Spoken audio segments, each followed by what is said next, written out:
ونشهد أن لا إله إلا الله وحده لا شريك له، ونشهد أن سيدنا وسندنا وحبيبنا وحبيب ربنا وطبيبنا وطبيب قلوبنا ومولانا محمدا عبده ورسوله الذي أرسله الله تعالى بالحق بشيرا ونذيرا وداعيا إلى الله بإذنه وسراجا منيرا. أما بعد فأعوذ بالله من الشيطان الرجيم. بسم الله الرحمن الرحيم. شهر رمضان الذي أنزل فيه القرآن هدى للناس وبينات من الهدى والفرقان، فمن شهد منكم الشهر فليصم، ومن كان مريضا أو على سفر فعدة من أيام أخر، يريد الله بكم اليسر ولا يريد بكم العسر، ولتكملوا العدة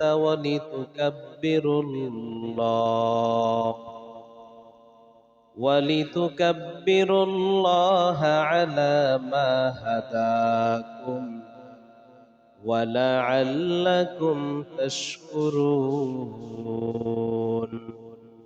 صدق الله مولانا العظيم.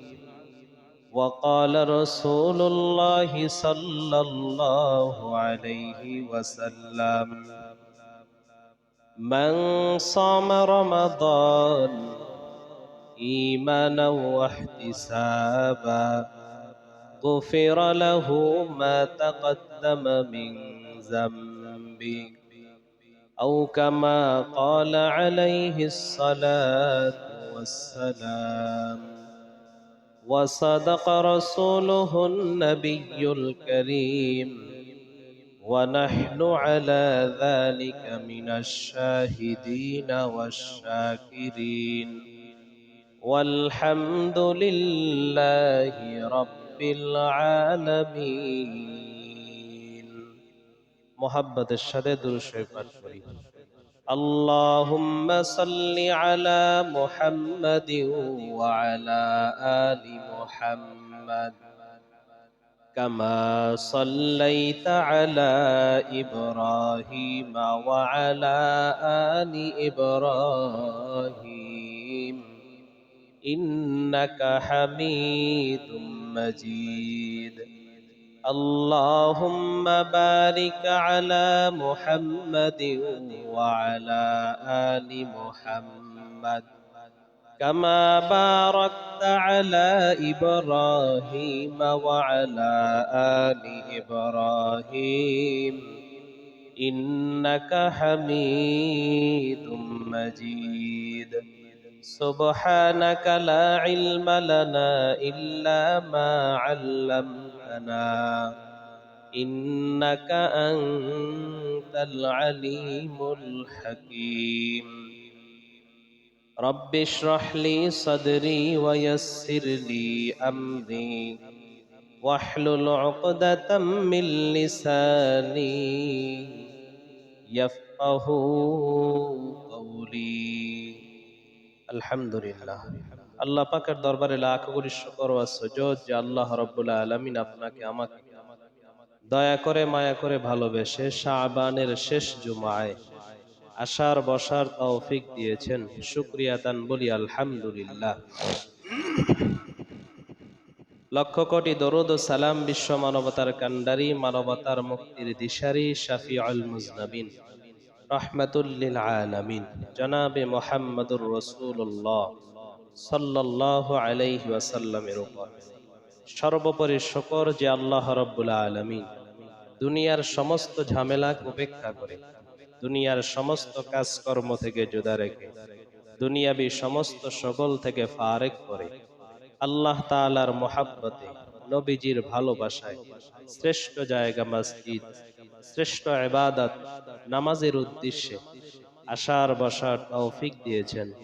এজন্য আরেকবার কালিমাতুশ শুকর উচ্চারণ করি আলহামদুলিল্লাহ। শাবান শেষ, পরের মাসই হলো রমাজান মাস। রমাজান মাস বড় দামি ও গুরুত্বপূর্ণ একটি মাস, যেই মাসের কোনো তুলনাই হয় না। আল্লাহ বলেন, রমাদানু শাহরুল্লাহ, আল্লাহ নবী বলেন শাবানু শাহরি ওয়া রমাদানু শাহরুল্লাহ। শাবান হলো আমি নবীর মাস, রমাজান মাসটা হলো আল্লাহর মাস। সুবহানাল্লাহ। আল্লাহ রাব্বুল আলামিন রমাজান মাসে রোজার বিধান দিয়েছেন। যতগুলো বিধান আল্লাহ বান্দার উপরে দিয়েছেন কোরআনে হাকিমের ভেতরে, সবগুলো বিধান আল্লাহ কিঞ্চিত বর্ণনা করেছেন, বাকিটা রসূলের উপরে ছেড়ে দিয়েছেন। রসূল বললেন, আল্লাহ বললেন আকিমুস সালাহ, তোমরা নামাজ আদায় করো। কিভাবে পড়বা, কত ওয়াক্ত পড়বা, আল্লাহ নবীর উপরে ছেড়ে দিয়েছেন, যে নবী আপনি উম্মতকে শিখায় দেন। যাকাতের বিধান আল্লাহ বলেছেন, বাকিটা নবীর উপরে ছেড়ে দিয়েছেন, যে নবী বাকিটা আপনি বলে দেন। হজের বিধান আল্লাহ হজ করতে বলেছেন, কবে কখন কিভাবে করবা নবীর উপরে ছেড়ে দিয়েছেন। পর্দার বিধান আল্লাহ পর্দা করতে বলেছেন, কোথায় কখন কিভাবে করবা নবীর উপরে ছেড়ে দিয়েছে। তবে রোজা এমন একটি ইবাদত আল্লাহ তাআলা পুঙ্খানুভাবে স্পষ্টভাবে কোরআনে ধারাবাহিক বর্ণনা করে দিয়েছেন। সুবহানাল্লাহ। আল্লাহ তাআলা বলেন, ইয়া আইয়ুহাল্লাযীনা আমানু, হে ঈমানদারেরা, কুতিবা আলাইকুমুস সিয়াম, আমি আল্লাহ তোমাদের উপরে রমজানের সিয়ামকে ফরজ করলাম।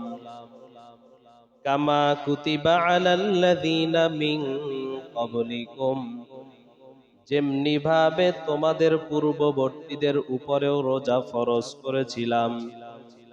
লাআল্লাকুম তাত্তাকুন, যেন তোমরা মুত্তাকি হতে পারো, তাকওয়া অর্জন করতে পারো, আমি আল্লাহর ভয় পরিপূর্ণ তোমার অন্তরে জমা করতে পারো। আল্লাহ বলেন, ইন্না আকরামাকুম ইনদাল্লাহি আতকাকুম, আমি আল্লাহর কাছে ওই বান্দার বেশি দাম যেই বান্দার ভেতরে তাকওয়া যত বেশি। আর এই তাকওয়া অর্জনের জন্য আমি আল্লাহ তোমার উপরে রমজানের রোজা ফরজ করলাম। অন্যত্র আল্লাহ বলেন, তাকওয়া যার অন্তরে থাকবে, তাকওয়ার পরিণাম ফল, তাকওয়ার বিনিময় হলো জান্নাত। সুবহানাল্লাহ। আল্লাহ বলেন, এই তাকওয়া শিখানোর জন্য, তাকওয়া অর্জনের জন্য তোমাদের উপরে রমজানের রোজা ফরজ করলাম। আল্লাহকে যেন বান্দা প্রশ্ন করে, আল্লাহ কয়দিন রোজা রাখবো? আল্লাহ বলেন আইয়ামান মা'দুদাত, অল্প কয়টা দিন, অল্প কয়টা দিন রাখবা। সেই অল্প কয়টা দিন কবে রাখবো? আল্লাহ বলেন শাহরু রমাদান, সেটা হলো রমজান মাস। আল্লাযী উনজিলা ফীহিল কুরআন, যেই মাসে নাজিল করেছি আমি আল্লাহ কুরআন, হুদাল লিন্নাস, মানুষের হেদায়েতের জন্য, ওয়া বাইয়িনাতিম মিনাল হুদা ওয়াল ফুরকান, যেন বান্দা কোরআনের মাধ্যমে পরিপূর্ণ হেদায়েত পায়, পরিপূর্ণ জান্নাতের পথ বান্দা যেন পায়। এজন্য রমজান মাসে কোরআন আমি আল্লাহ নাজিল করেছি, তোমরাও রমজান মাসে রোজা রাখবা। ফামান শাহিদা মিনকুমুশ শাহরা ফালইয়াসুমহু, অতএব তোমাদের মধ্যে যারা রমজান পাইবা, রমজান মাস যদি পাও আর তুমি যদি ঈমানদার হও, অবশ্যই রোজা রাখবা, ছাড়া যাবে না। বান্দা কেমন যেন আল্লাহকে প্রশ্ন করে, আল্লাহ নির্দিষ্ট করে দিলা রমজান মাস, তবে অসুস্থতা তোমার পক্ষ থেকে। ও আল্লাহ, রমজান মাসে যদি আমি অসুস্থ হয়ে যাই তাহলে কি করব? আল্লাহ বলেন ফামান কানা ওয়া মান কানা মারিদান আও আলা সাফারিন, বান্দা যদি তুমি রমজান মাসে সফরে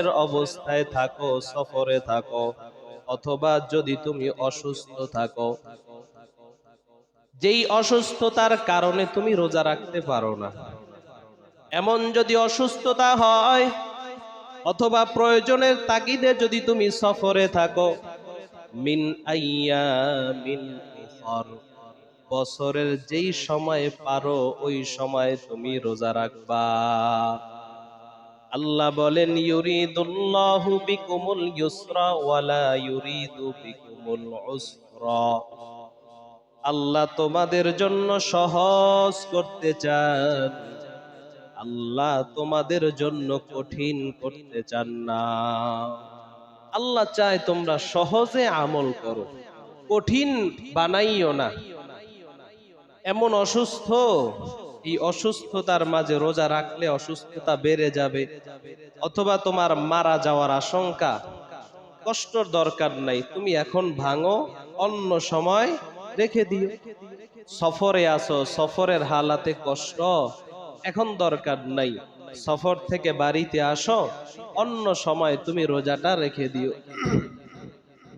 কিন্তু আমরা চালাক, আমরা অতি আবেগী, এজন্য অনেক আম্মা জানেরা অসুস্থতার অবস্থায়ও ঔষধের মাধ্যমে এটা বন্ধ করে এরপরে রোজা রাখে, অথচ এটা ঠিক না, এটা নিজের উপরে নিজের জুলুম। আল্লাহ বান্দার উপরে সহজ করেছেন, কঠিন করেন নাই। এই অসুস্থতা এসে গেছে, ব্যাস অন্য সময় রাখতে আল্লাহ বলছেন, তো অন্য সময় রাখবো। আল্লাহ সহজ করেছেন, আমি কেন কঠিন করব? আল্লাহ বলেন যে আমি আল্লাহ তোমাদের জন্য সহজ করি, কঠিন করি না। তুমি তোমার নিজের উপরে কঠিন কিছু চাপায়া দিও না, নিজের উপরে নিজে জুলুম করিও না। নিজেকে নিজে অতিরিক্ত কষ্ট দেওয়া, নিজের উপরে জুলুম করা। আল্লাহ এর উপরে বলেন ওয়ালিতুকমিলুল ইদ্দাতা ওয়ালিতুকাব্বিরুল্লাহা আলা মা হাদাকুম ওয়ালাআল্লাকুম তাশকুরুন। আল্লাহ বলেন গণনার ভিত্তিতে যখন রমজানের একটা মাস তুমি পরিপূর্ণ আদায় করবা, এরপরে ঈদের চাঁদ উঠে যাওয়ার পরে তুমি বলো আল্লাহু আকবার, আল্লাহু আকবার, লা ইলাহা ইল্লাল্লাহু আল্লাহু আকবার, আল্লাহু আকবার ওয়ালিল্লাহিল হামদ। এই তাকবীর আমি আল্লাহর প্রশংসা করতে করতে তুমি ঈদগাহে যাও, ঈদের নামাজ আদায় করো, ঈদের আনন্দ ভাগাভাগি করে নাও। কত সুন্দর আল্লাহ বিধান জানায় দিলেন। এবার রমজানে রোজা রাখবো বুঝলাম, কখন থেকে কখন পর্যন্ত রাখবো, কিভাবে রাখবো? পয়গম্বর ঈসা আলাইহিস সালামের আগ পর্যন্ত এক এক উম্মতের এক এক ধরনের রোজা ছিল। ঈসা নবীর পূর্বের রোজা ছিল। বান্দা যখন থেকে নিয়াত করবে আমি রোজা রাখলাম, রোজা রেখেছি, তখন থেকে নিয়া ইফতার পর্যন্ত কোনো কথা বলা যাবে না। কথা বললেই রোজা শেষ। কতটা কঠিন! না খায়া থাকা সহজ, কিন্তু কথা মুখ বন্ধ কইরা রাখা মারাত্মক কঠিন অবস্থা। দাওয়াত ও তাবলীগের মুরব্বী প্রতিষ্ঠাতা ইলিয়াস রাহমাতুল্লাহি আলাইহি, তিনি তার ওস্তাদের কাছে গিয়া বললেন, হুজুর আমি আপনার মতো বুজুর্গ হতে চাই, আপনার মতো আল্লাহওয়ালা হতে চাই, আমাকে একটু নসিহত করেন, সবক দেন। আল্লাহর ওলি বললেন, ইলিয়াস তুমি যদি আল্লাহর খাঁটি বান্দা হতে চাও, আল্লাহওয়ালা যদি হতে চাও, এক সপ্তাহ তুমি জবানকে বন্ধ রাখবা। এক সপ্তাহ তুমি কোনো কথা বলবা না, জবান বন্ধ রাখবা, তাহলে তুমি আমি কেন আমার চেয়ে আরো বড় ওলি হয়ে যাইবা। ইলিয়াস রাহমাতুল্লাহি আলাইহি জবাব দিলেন, হুজুর এক সপ্তাহ তো দূরের কথা, একদিনই সম্ভব কথা না বলে থাক। না না আমি পারবো না, সম্ভব না। কথা বলতে পারে, কিন্তু কথা আটকায় রাখা, মুখ বন্ধ রাখা, চেষ্টা কইরা দেখেন 1-2 ঘন্টা পারা যায়, বড় কষ্ট।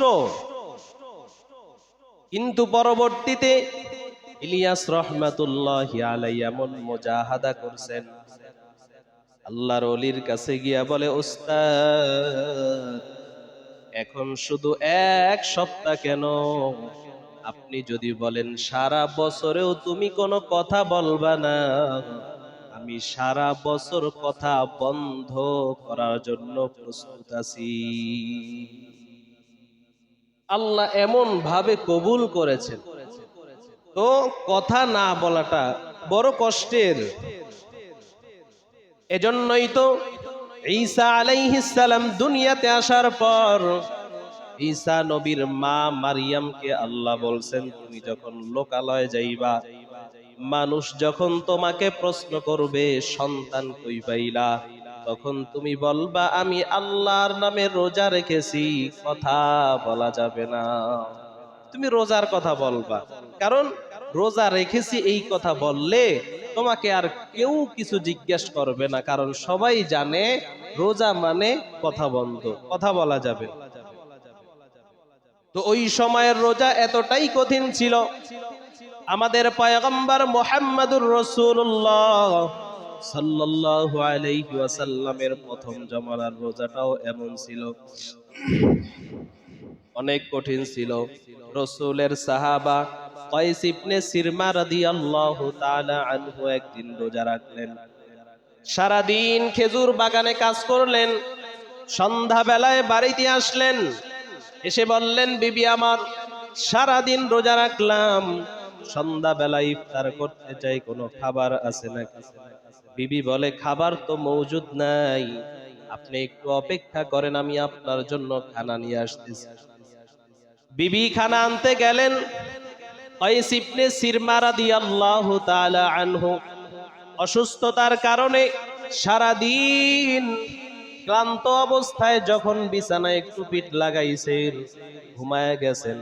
আর ওই সময়ের রোজা, ইফতারের পূর্ব মুহূর্তে যদি কেউ ঘুমায় যাইতো অথবা কোনো কারণে যদি ইফতার করতে না পারত, তাহলে সারা রাত আর কিছু খাওয়া যাবে না, সারা রাত আবার রোজা, পরের দিন আবারও রোজা, পরের দিন সন্ধ্যা বেলায় গিয়ে আবার ইফতার, লাগাতার রোজা চলবে এভাবে।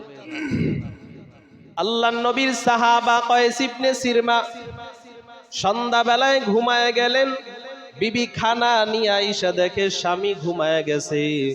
বিবি আফসোস করলেন, হায় আফসোস, আল্লাহর বান্দাটা সারাদিন কাজ করলো, ইফতার করতে আইসা ঘুমায় গেছে, তো রোজা আবার শুরু। সারা রাত আর কিছু খান নাই, পরের দিন আবার রোজা। সকালবেলা আবার যখন তার খেজুর বাগানে চলে গেলেন, কাজ করতে করতে দুপুর বেলায় অচেতন হয়ে গেলেন, অসুস্থ হয়ে গেলেন, অজ্ঞান হয়ে পড়ে গেলেন। রসূলের কাছে সাহাবায়ে কেরাম সংবাদ দিল, পয়গম্বর, আপনার সাহাবা কয়স ইবনে সিরমা সে লাগাতার রোজা রাখার কারণে অসুস্থ হয়ে গেছে। আল্লাহর নবী মনে ব্যথা পাইলেন, আহারে আমার সাহাবা এত কষ্ট করলো, অসুস্থ হয়ে গেছে। নবীর দিলে ব্যথা। আল্লাহ তাআলা আয়াত নাজিল করে দিলেন, ওয়াকুলু ওয়াশরাবু হাত্তা ইয়াতাবায়্যানা লাকুমুল খাইতুল আবিয়াদু মিনাল খাইতিল আসওয়াদি মিনাল ফাজর। আল্লাহ তাআলা বলেন, নবী আপনি আপনার উম্মতকে জানায় দেন, আমি স্বামীকে তার স্ত্রীর জন্য পোশাক বানিয়েছি, স্ত্রীকেও তার স্বামীর জন্য পোশাক বানিয়েছি। ও পয়গম্বর, আপনার সাহাবাদেরকে জানায় দেন, কুলু ওয়াশরাবু, তাদেরকে খাইতে বলেন, পান করতে বলেন, হাত্তা ইয়াতাবায়্যানা লাকুমুল খাইতুল আবিয়াদু মিনাল খাইতিল আসওয়াদ, রেখা গিয়ে সাদা রেখা আসার আগ পর্যন্ত তারা যেন খায় দায় পান করে। এখন থেকে সুবহ সাদেক থেকে নিয়ে সূর্য অস্তমিত পর্যন্ত তারা স্ত্রীর সহবাস এবং খাবার থেকে বিরত থাকবে। এখন আর কেউ ইফতার ছুটে গেলে লাগাতার রোজা শুরু হবে না, বরং সূর্য ডুবে গেছে তো রোজা শেষ, এবার যা মন চায় খাও, যা মন চায় করো, সারা রাত আর কোনো বাধা নাই। ও সাদেক হওয়ার আগেই তুমি খানা শেষ করবা। সুবহ সাদেক থেকে নিয়ে মাগরিব পর্যন্ত খানার দানা থেকে, স্ত্রী সহবাস থেকে বিরত থাকার নাম হলো রোজা। এখনো অনেক পালোয়ান আছে যারা সাহারি খায় না, রাত্র 12টায় খায় ঘুমায় থাকে, আর খায় না, মোটামি দেখায়। আল্লাহর নবী বলেন, না, এমনটা করবা না, সাহারি খাও। সাহারি হলো পবিত্র খানা, সাহারি খাওয়া সুন্নত। আল্লাহর নবী বলেন, সাহারি যেই বান্দা খায়, ওই সাহারির সাথে বান্দার পেটে আল্লাহর রহমত ঢুকে যায়। আল্লাহর নবী সাহাবাদেরকে বলতেন, ও সাহাবায়ে কেরাম, আসো, পবিত্র খানা আমিও খাই, তোমরাও খাও। সাহারি খাওয়াটা হলো সুন্নত। শুধু তাই নয়, সাহারি এবং ইফতারে খেজুর খাওয়াটাও সুন্নত। সাহারি আগে পরে খান, সমস্যা নাই, বাকি শেষে সুন্নত, নবীর সুন্নতের আমল করতে গিয়া সর্বশেষ একটা খেজুর খেয়ে কিছু পানি খাইলেন। সাহরির শেষ সময় আবার ইফতারের ক্ষেত্রেও একটা খেজুর দিয়ে ইফতার করলেন, রসুলের একটা সুন্নত আদায় হয়ে গেল। সুবহানাল্লাহ। আল্লাহর নবী বলেন, রমজানের চাঁদ দেইখা রোজা রাখবা, আবার চাঁদ দেইখা ইফতার করবা। রমজানের চাঁদ দেইখা রোজা রাখবা, আবার চাঁদ দেইখা শাওয়ালের চাঁদ দেইখা ঈদ করবা। 1 মাস রোজা রাখবা। যদি কখনো এমন হয় যে শাওয়ালের 29 তারিখ হয়ে গেছে, আকাশ মেঘাচ্ছন্ন, চাঁদ দেখার সুযোগ নাই, দেখা যায় না, রাসূল বলেন তাহলে 30টা পুরা করবা। শাওয়াল 30টা পুরা কইরা এরপরে রমজানের রোজা রাখবা। চাঁদ দেখা এটাও সুন্নত। তবে এই সুন্নত থেকে আমরা পেছনে পড়ে আছি। আমরা মোবাইলের সামনে, ফেসবুকের সামনে, টিভির সামনে বসে থাকি চাঁদ দেখার জন্য। যতক্ষণ বসে থাকি, অপেক্ষা করি, ততক্ষণ সওয়াব তো হয় না, গুনাহ হতেই থাকে। ফেসবুক রুলিং করবেন, যতই পাকসাফ থাকেন, কিছু না কিছু চলেই আসবে, গুনাহ হয়েই যাবে। টিভির সামনে বসে থাকলে গুনাহ হবেই, গুনাহ থেকে খালি না। আমি যতই ভালো হই, যতই দরবেশ হই, যত সেফ থাকার চেষ্টা করি, ইউটিউব ফেসবুক এগুলা রোলিং করলে কিছু না কিছু সামনে চলেই আসবে, গুনাহ হয়েই যাবে। এজন্য এদিক থেকে না থাইকে যদি আমি চাঁদের অপেক্ষায় থাকি, চাঁদ দেখার জন্য বসে থাকি, যতক্ষণ অপেক্ষায় থাকবো ততক্ষণ সওয়াব হবে। চাঁদ দেখা এটা সুন্নত, আর এই সুন্নত এখন বিলুপ্তের পথে। এই সুন্নত এখন বিলুপ্তের পথে। আমাদের ছোটবেলায়ও দেখছি যে চাঁদ দেখার জন্য মাঠে মাগরিবের পূর্বে, ঈদের আগে, রমজানের আগে একটা ভিড় পড়তো চাঁদ দেখার জন্য। কিন্তু এখন ওইটা নাই, ওই আবেগ, ওই উৎসাহ কিছুই নাই। সবাই মোবাইলের ভেতরে খবরের অপেক্ষায়, কেউ টিভির সামনে খবরের অপেক্ষায়, কখন চাঁদের সংবাদ আসবে। না, চাঁদ দেখার জন্য চেষ্টা করব, দেখতে পারি আর না পারি, সুন্নত আমল হবে, সওয়াব থেকে খালি না। আর রাসূল বলেন যেই সুন্নতটা বিলুপ্ত হওয়ার পথে, এমন সময় এই সুন্নতের উপরে আমল করা মানে 100 গলা কাটা শহীদের সওয়াব আমল নামায় নেওয়া। সুবহানাল্লাহ। তো চাঁদ দেখা যাক আর না যাক, আমি একটু চেষ্টা করব দেখার জন্য। যদি দেখি, নবী বলেন চাঁদ দেইখা পারলে দোয়া করবা, আল্লাহুম্মা আহিল্লাহু আলাইনা বিল ইয়ুমনি ওয়াল ঈমান ওয়াস সালামাতি আনিল ইসলাম, আল্লাহুম্মা রাব্বি ওয়া রাব্বুকাল্লাহ। আপনি চাঁদকে কেমন যেন বলতেছেন, আল্লাহুম্মা আহিল্লাহু আলাইনা মিনাল ইয়ুমনি ওয়াল ঈমান। ও আল্লাহ, চাঁদকে আপনি আরো উঁচু মর্যাদায় করে দেন, ইমানের জন্য আরো উঁচু করে দেন, ইসলাম ও শান্তিদের জন্য আরো উঁচু করে দেন। এবং চাঁদকে লক্ষ্য করে আমি বললাম, রব্বি ওয়া রাব্বুকাল্লাহ। এই চাঁদ শুনে নাও, তোমার রব আমার রব একমাত্র আল্লাহ। আল্লাহ নবী নতুন চাঁদ দেইখা দোয়াটা পড়তেন। এই দোয়াটা পড়াও সুন্নাত। আল্লাহ নবী বলেন, 1 নাম্বার চাঁদ দেখবা, 2 নাম্বার চাঁদ দেইখা দোয়া করবা, 3 নাম্বার রাতের বেলায় তারাবিহ পড়বা। মান কামা রমাদান ঈমানা ওয়া ইহতিসাবা গুফিরা লাহু মা তাকদ্দামা মিন যামবি। আল্লাহর নবী বলেন, যারা ঈমানের সাথে সওয়াবের আশায় যারা রাতের তারাবি পড়বে, আল্লাহ তাআলা তাদের পেছনের সব গুনাহগুলোকে মাফ করে দিবেন। তারাবিহ পড়বা, সাহাবায়ে কেরামের ঐক্যমতে ইজমা 20 রাকাত তারাবি। গত সপ্তাহে বলেছিলাম 20 রাকাত তারাবি। কেউ যদি বলে হ্যাঁ না 20 রাকাত না 8 রাকাত, আপনি আমি বলবো আমরা 8 রাকাতও পড়ি, 20 রাকাতও পড়ি। 8 রাকাতও পড়বেন, 20 রাকাতও পড়বেন। আম্মা জানা আয়েশা থেকে বর্ণনা, আল্লাহর নবীর 12 মাসের আমল রমজান মাসে এবং রমজান ছাড়া মোট কয় মাস? 12 মাস না? আল্লাহর নবীর 12 মাসের আমল হলো 8 রাকাত রাতের বেলায় নামাজ আদায় করা। 12 মাস নবী তাহাজ্জুদ পড়তেন 8 রাকাত। তো কেউ যদি বলে 20 রাকাত লাগবে না, 8 রাকাত পড়লেই হবে, আমরা তাদেরকে বলবো যে 20 রাকাতও পড়ি, 8 রাকাতও পড়ি।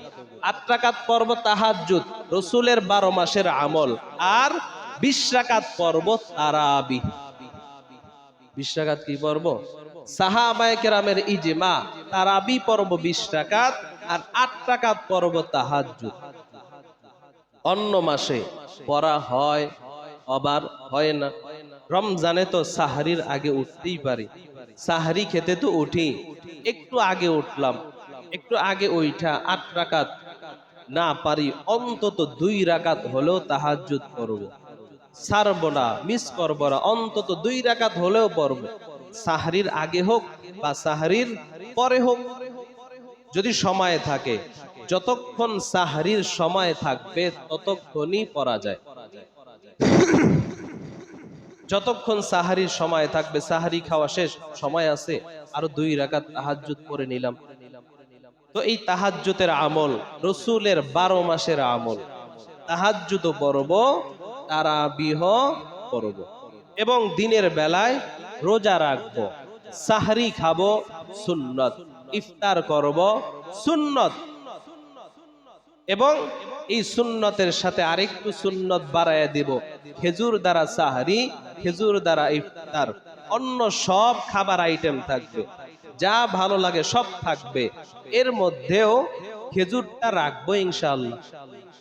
শেষমেশ সাহারির শেষে একটা খেজুর খাইলাম, একটু পানি খাইলাম, আবার ইফতারের শুরুটা খেজুর দিয়া করলাম, নবীর সুন্নত আদায় হয়ে গেল। এবং কোরআন তেলাওয়াত বেশি বেশি করা। নবী বলেন এই মাসেই কোরআন নাজিল, অতএব এই মাসে কোরআন তেলাওয়াত বেশি বেশি করো। যারা পড়তে পারি পড়ব, না পারি অন্তত একটা সময় যদি আমরা একটা সময় নির্দিষ্ট করে নেই, এই সময়টা কোরআনের জন্য দিব। একটা সময় পড়তে পারি না, কোরআনটাকে খুইলা একটু লাইনে লাইনে আঙ্গুল টানলাম, কোরআনটাকে খুইলা একটু বুকে লাগাইলাম, একটু চুমা দিলাম, চোখের পানি ছেড়ে বললাম আল্লাহ আমি তো পড়তে পারি না, আল্লাহ তুমি আমাকে পড়ার তৌফিক দাও। কোরআনটাকে বুকের সাথে লাগায়া, কোরআন তো জিন্দা কোরআন, এই যে কোরআন তো মৃত না, জিন্দা কোরআন, কোরআন তো কথা বলে, আপনি আমি শুনি না। হ্যাঁ, একদিন হাসরের ময়দানে কোরআন কথা বলবে, সেদিন আপনিও শুনবেন আমিও শুনব। কারো পক্ষ নিয়ে কথা বলবেন, কারো বিপক্ষে কথা বলবেন, যে আল্লাহ তোমার বান্দা আমাকে অপমান করেছে, তোমার বান্দা আমাকে ধরে নাই, তোমার বান্দা আমাকে পড়ে নাই, তার মাঝে আমার মাঝে ফয়সালা করে দাও, কেন আমাকে সে বেইজ্জতি করলো। আবার কারো পক্ষ নিয়ে কথা বলবে, আল্লাহ তোমার বান্দা না আমাকে বড় মোহাব্বত করছে, আল্লাহ তুমি তোমার বান্দাকে মাফ করে দাও, আমার সাথে তোমার বান্দাকে ছেড়ে দাও। قال رسول الله صلى الله عليه وسلم إذا وزع الميت في قبره جاء القرآن عند رأسه। আল্লাহ নবী বলেন, মানুষ যখন মারা যায় কোনো আমল তার সঙ্গে যায় না, দুনিয়ার কেউ তার সঙ্গে যায় না, মা যায় না, বাবা যায় না, আত্মীয় স্বজন কেউ যায় না। নবী বলেন চারটা জিনিস বান্দার সাথে কবরের মধ্যে যায়। এক নাম্বার হলো কোরআন, জাআল কুরআন ইনদা রাসিহি। আল্লাহর বান্দা যাদের সঙ্গে কোরআনের সম্পর্ক ভালো, আল্লাহর বান্দা কবরে যাওয়ার পর মাইয়াতকে যখন কবরে রাইখা মানুষগুলো বিদায় হয়ে যায়, 40 কদম দূরে যখন চলে যায়, তখন একটা যুবক শুভ্র চেহারার অধিকারী বান্দা আইসা বান্দার কবরে আসে, আল্লাহর বান্দার কবরে আইসা সালাম দেয়, কে তুমি চিনছো? বলে না তোমাকে চিনলাম না, তুমি কোথায় আছো? বলে আমি কেন কোথায় আছি, বাড়িতেই তো আছি। আল্লাহর বান্দা ওই যুবক তখন ডাক দিয়া বলবে, না না তুমি ভালো করে তাকাইয়া দেখো, তুমি বাড়িতে নাই, তুমি কবরে আছো। আল্লাহর বান্দা তখন বিশ্বাস করবে না। কেন? কারণ বান্দার কবরটা তো আর কবর না, বান্দার কবরটা তো আল্লাহ জান্নাতের বাগান বানায় দিছে। বলবে না আমি তো বাড়িতেই আছি, ভালোই তো আছি। ওই যুবক ডাক দিয়া বলবে, তোমার বডির দিকে তাকাইয়া দেখো। যখন বডির দিকে তাকাবে দেখবে সাদা কাফন পরা, চিৎকার মারবে একটা। ওই চিৎকার যদি দুনিয়ার মানুষ শুনতো, সব মানুষগুলো কানের তলা ফেটে মারা যাইতো। চিৎকার মারবে, ভয়ের কারণে যাইতো মারা গেছে। আল্লাহর বান্দা যুবক ডাক দিয়া বলবে, চিৎকার মাইরো না, ভয়ের কিছু নাই, আমাকে চিনছনি? বলে না চিনি নাই। বলে কে তুমি? বলে আমি হইলাম দুনিয়ায় তোমার সঙ্গে থাকা কোরআন। দুনিয়ায় তোমাকে বন্ধু বান্ধব মা বাবা পাহারা দিয়েছে, আমি কোরআন আজকে থেকে জান্নাত পর্যন্ত তোমাকে পাহারা দিব। কোরআনের সাথে তখন কথা হবে। এই কোরআনের সাথে একটু কথা বইলেন, কোরআনের সাথে রমজান মাসে একটা টাইম নির্ধারিত করে নিয়েন। যদি একটা টাইম নির্ধারিত করেন, আপনি সারা দিন অপেক্ষায় থাকবেন যে ওই টাইমটায় আমি কোরআনটা ধরবো। সব সময় আপনার মাথায় এটা থাকবে যে হ্যাঁ ওই টাইমটা আমার কোরআনের জন্য দেওয়া, এই টাইমটায় আমার চাকরিতে যাইতে হয়। এটা 24 ঘন্টা মাথার মধ্যে থাকে না। তো কোরআনের জন্য একটা নির্দিষ্ট সময় করেন, যে এই টাইমটা আমি কোরআনটাকে ধরবো, এই টাইমটায় কোরআনটাকে সময় দিব। 5 মিনিট হোক, 10 মিনিট হোক, এই সময়টা আমি কোরআনকে দিব। তো 24 ঘন্টা আপনার মাথার মধ্যে থাকবে যে ওই টাইমটা কোরআনের জন্য বরাদ্দ, ওই টাইমটা আমি কোরআনকে দিব। আপনারও কোরআনের প্রতি একটা টান থাকলো, আর কোরআনেরও, এ তো জিন্দা কোরআন, সেও অপেক্ষায় থাকলো যে আহারে ওই লোকটা তো আমাকে এই টাইমে এসে ধরবে, সে তো এই সময় আমার সাথে কথা বলবে। প্রেমিক প্রেমাস্পদ অপেক্ষায় থাকে, এই সময়ে তো আমার ভালোবাসার মানুষ ফোন দেয়, 24 ঘন্টা মাথার মধ্যে থাকে, সে তো এই টাইমে ফোন দিবে। ওই টাইমে সে মোবাইল বিজি রাখে না, ওই টাইমে সে ফ্রি থাকার চেষ্টা করে, সেও ফ্রি থাকে, যে ফোন দেয় তারও মাথার মধ্যে এটা থাকে। দুইজনার মহাব্বত কমে না, আরো বাড়ে। কোরআনের সাথেও আপনি যদি একটা নির্দিষ্ট সময় করে নেন, যদি বলেন হ্যাঁ পড়ুমনে, এই পড়ুমনে বললে শেষ, রমজান শেষ হয়ে যাবে, কোরআনকে সময় দিতে পারবেন না। একটা নির্দিষ্ট সময় যদি করে নেন, 1 মিনিটও যদি হয়, ওই সময়টা আপনার দেওয়া হবে, কোরআনের সাথে তাআল্লুক বাড়বে, কোরআনের সাথে মহাব্বত বাড়বে। আল্লাহ আমাদের রমাজানের পূর্ণ হক আদায় করার তৌফিক দান করেন, বলি আমিন। প্রতি সপ্তাহে আপনারা মসজিদে দানের জন্য দান করে থাকেন।